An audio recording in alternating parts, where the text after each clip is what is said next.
Every year, the CDC estimates 48 million Americans get sick from something they ate, and a huge share of those cases never touch a restaurant. They happen in home kitchens, from habits people were taught were the safe thing to do. Washing your raw chicken before you cook it, saving rice in the fridge to reheat tomorrow, reusing the same frying oil because throwing out perfectly good oil feels wasteful. All three feel responsible. Two of them are quietly working against you, and the damage doesn't come with a smell, a taste, or a warning sign. Here's what mainstream food safety advice gets wrong. It focuses almost entirely on raw meat handling and expiration dates, because that's what causes acute, obvious poisoning. What it misses is the slow, repeat exposure that builds up from three specific habits most people do multiple times a week for years without ever connecting them to how they feel.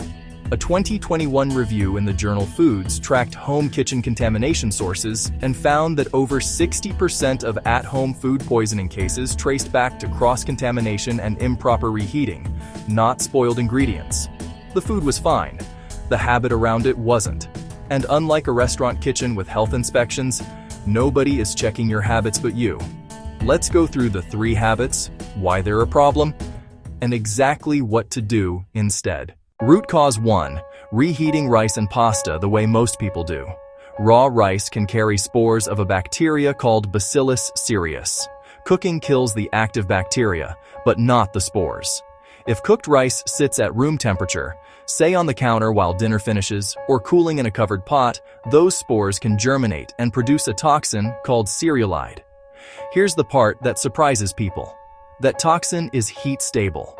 Reheating the rice the next day does not destroy it. You can microwave it until it's steaming and the toxin is still active. Symptoms usually show up within an hour of eating. Nausea and vomiting that get blamed on something I ate that didn't agree with me, when the real cause was a container left out too long the night before. Think of it like a candle that's already been blown out. The flame is gone, but the wax has already melted and reshaped. Reheating doesn't undo damage that already happened while the food was sitting out. A food control study from 2003 traced multiple outbreaks of what researchers call fried rice syndrome directly to this exact mechanism.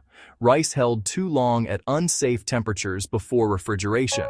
The same risk applies to pasta and other starches for the same reason. Root cause 2. Reusing or overheating your cooking oil.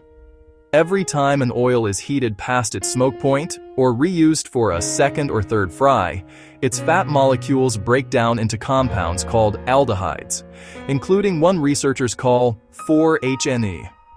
A study published in the journal Nutrients tracked people who used repeatedly reheated oils and linked the compound to measurable increases in oxidative stress markers and higher LDL oxidation, a bigger driver of arterial plaque than total cholesterol alone. Other research on repeatedly fried oil has connected regular exposure to elevated blood pressure and higher markers of systemic inflammation over time. Picture a rubber band left in the sun. The first few uses, it still stretches fine. But heat breaks down its structure each time, until eventually it just snaps in a way that has nothing to do with how it looked in the bottle. Oil looks the same after the third use as it did after the first. The chemistry underneath doesn't, and that's exactly why this habit survives in so many kitchens undetected. Root cause 3. Washing raw chicken before you cook it. It feels like basic hygiene. But the USDA and multiple university food safety labs have shown that rinsing raw poultry does not remove bacteria like Campylobacter or Salmonella. Cooking is what kills them. What washing does do is launch water droplets and the bacteria riding on them up to 3 feet across your sink, counters, and any nearby dish towel. A widely cited USDA-funded study using a fluorescent tracer in place of raw chicken found that after washing, the marker was detected on countertops, cutting boards, and utensils that were never touched by the raw meat directly in the majority of test kitchens studied. It's less like cleaning and more like shaking out a rug indoors. You're not removing the dust, you're redistributing it to everything nearby, including the salad you're about to make on the same counter 20 minutes later. Here's the 4-step protocol. Step 1. Cool rice and pasta within 1 hour of cooking. and refrigerate in a shallow container so it chills fast, not in one deep pot that stays warm in the middle for hours. Step 2. Reheat leftovers to steaming hot all the way through, but understand that reheating is about killing new bacterial growth, not reversing toxins that already formed. If rice sat out more than 2 hours, the safest move is to throw it out, not save it. Step 3. Pick oils by smoke point for the job. Avocado or refined oils for high heat, olive oil for lower heat, and don't reuse frying oil more than once or discard it once it darkens, thickens, or smells different than when you opened it. Step 4. Skip washing raw poultry entirely.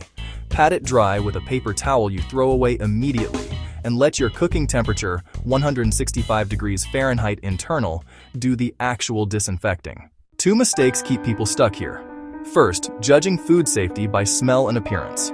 Cerulide toxin and oxidized oil compounds don't change how food looks, smells, or tastes, which is exactly why these habits survive for years without consequence, until they don't.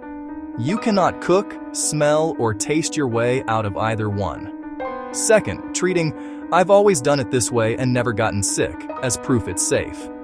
Low-level repeated exposure to oxidized fats and occasional bacterial toxin doesn't usually cause one dramatic event. It adds to background inflammation and gut irritation that gets blamed on aging, stress, or just getting older instead of the habit that's actually driving it. Your 4-step action plan, starting today. 1.